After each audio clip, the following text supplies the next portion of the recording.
Hello everyone, I'm Henry. Welcome back to the Minecraft how-to series, episode 2. So first of all, thank you for all the love that you gave us on the first episode. I really appreciate it. I tidied up this area a bit, kind of like sealing off the area that we'd been working on with some fence posts and everything, and just setting everything up so it looks nice.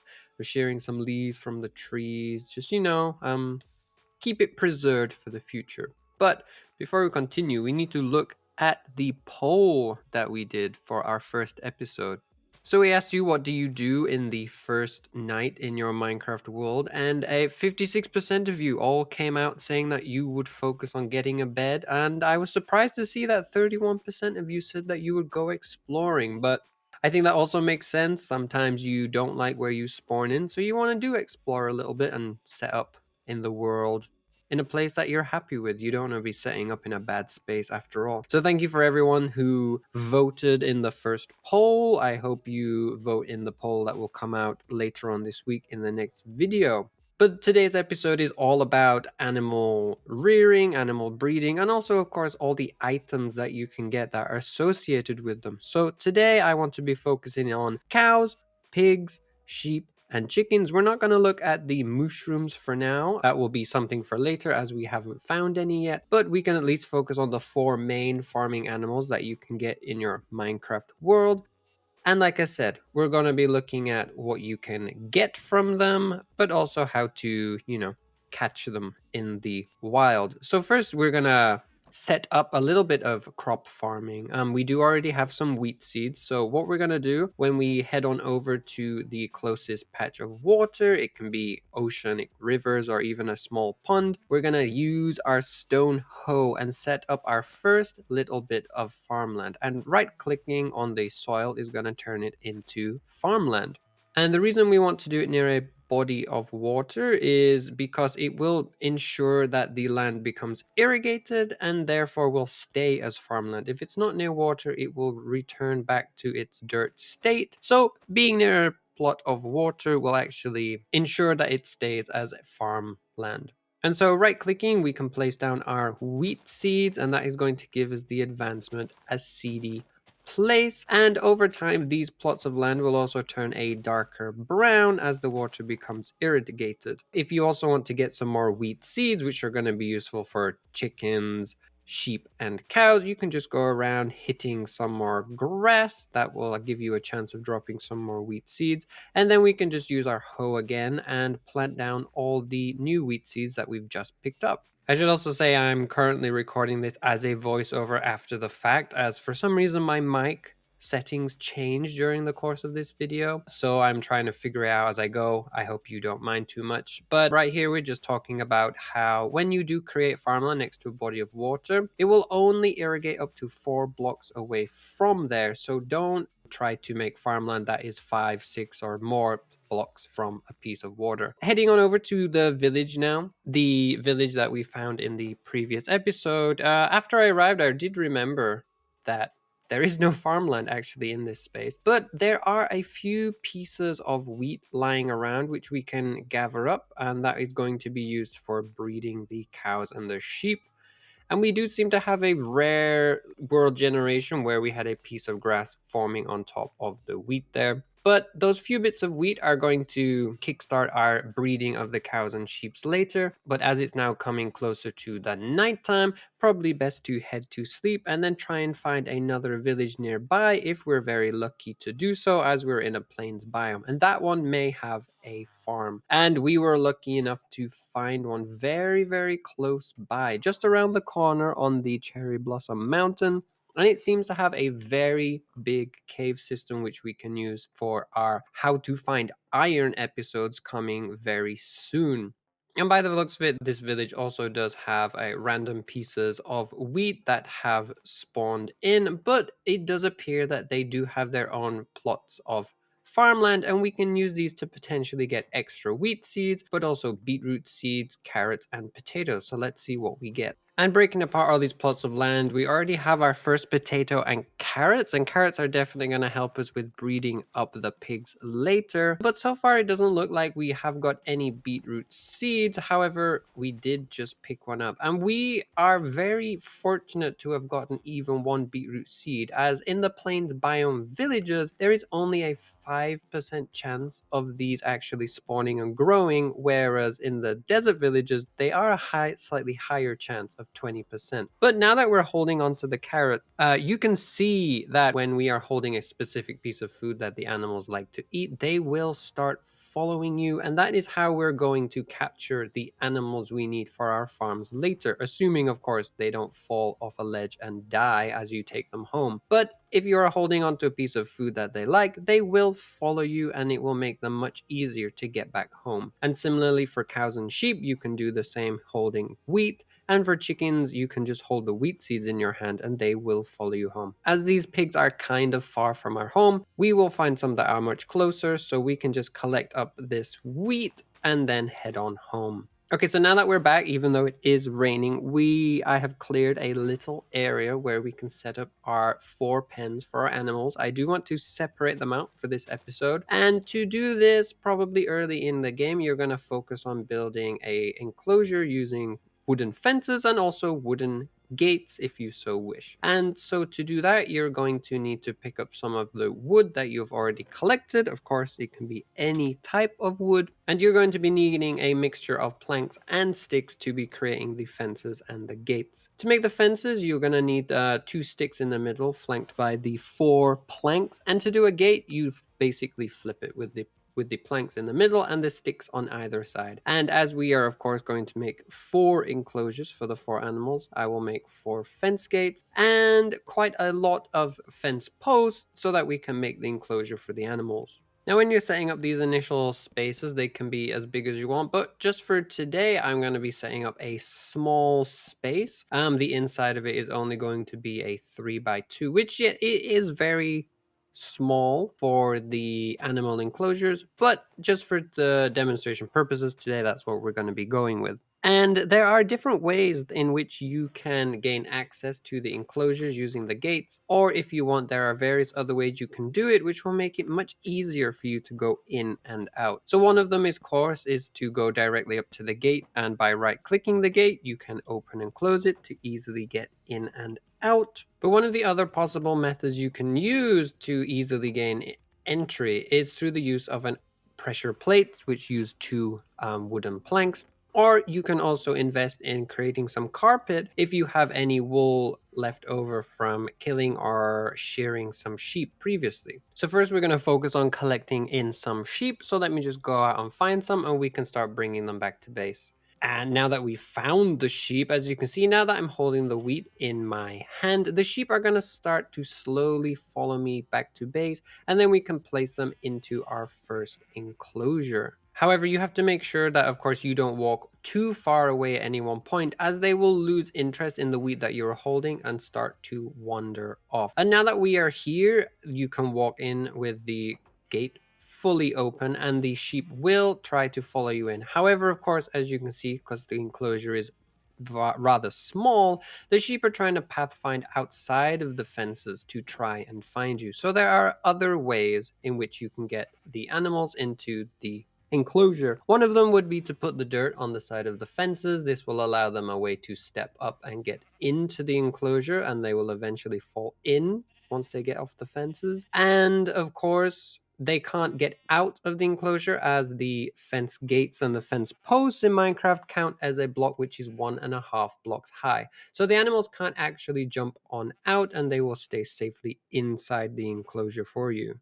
And right-clicking on the animals with our wheat will use up one of the pieces, but it will finally breed our first animals, giving us the advancement, the parrots and the bats. And of course, when you're going in and out of these enclosures, you do have to be careful when you open the gates, as the animals may attempt to pathfind out. So sometimes you do have to be rather quick in opening and closing those gates, which is why instead the carpet can be quite useful. It negates the 1.5 block height of the fences and allows you, the player, to jump over into it, but still stops the mobs inside from being able to get out themselves. So it does make it a little bit easier for you. Alternatively, you could use the pressure plate we already made, which when you get close enough will activate the gate for you and it will automatically close behind you. However, of course, you will still need to manually open it to get on out, and the animals might try to escape when you do so. And so now that we have our first sheep in their enclosure, I think it's best that we set up the final 3 enclosures for our animals, and then we start finding them out in the wild and bringing them home. Okay, so we have our pigs. Time to get you on home. Pigs safely in. Breed them up and get our first little piglet onwards to the chickens. Chickens found, chickens in. Let's make our first little chick. And finally, we found our cows. Now, these cows were a little bit hard to find. I think I killed off too many in the local area when we first started.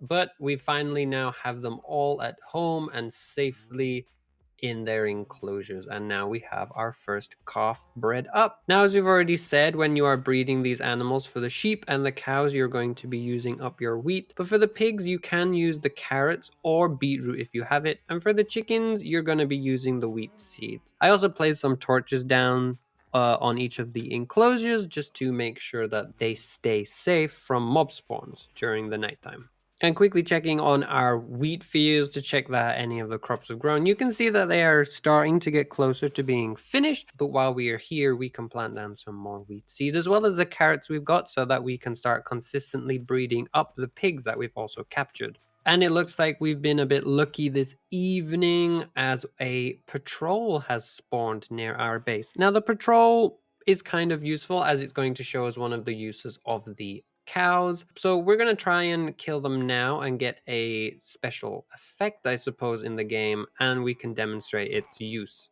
And as you can see from killing the raiders, we get the advancement of voluntary exile, which was to kill a raid captain, but we also picked up the monster hunter achievement, which was for killing our first mob. Now, unfortunately, we didn't get the bad omen effect, which I was looking for, as we didn't actually kill the captain. They died from fall damage. However, we can still talk about it in terms of this episode.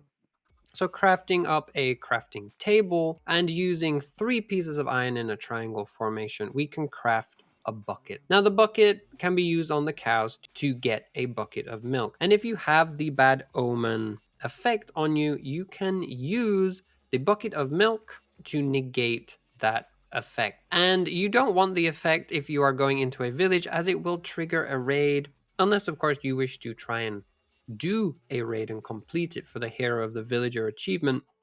However, early on in the game, these are quite challenging, so if you do get that effect, it's probably best to drink some milk and save yourself from an attack by raiders, but also to save a village from an attack by raiders. So drinking it up will get rid of the negative status effect.